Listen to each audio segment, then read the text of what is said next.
kupata mtoto.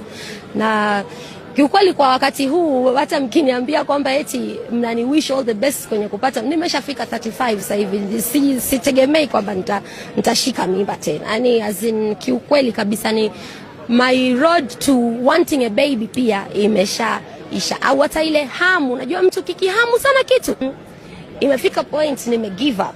Na hata ikitokea sasa, kwanza sidhani hata kama itatokea, kwa sababu tayari ni design kama nimeshaambiwa kwamba bwana wewe bwana una matatizo yako, basi deal with it. Tanini. Kwa hiyo hivyo Mwenyezi Mungu ndio.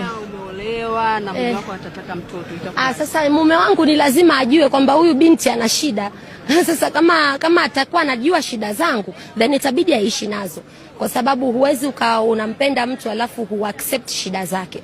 Kwa hiyo lazima umpende mtu, umpende na matatizo yake na mapungufu yake na kila kitu. So na mimi pia nimesha accept, nimesema alhamdulillah, kwa sababu nimemtaka kwa muda mrefu.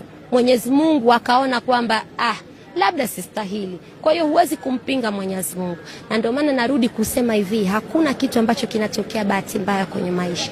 Kila kitu kinatokea kwa sababu. You never know kwa nini Mwenyezi Mungu kaninyima mimi mtoto. Nitawapenda watoto wa ndugu zangu, nitawapenda watoto wa marafiki zangu.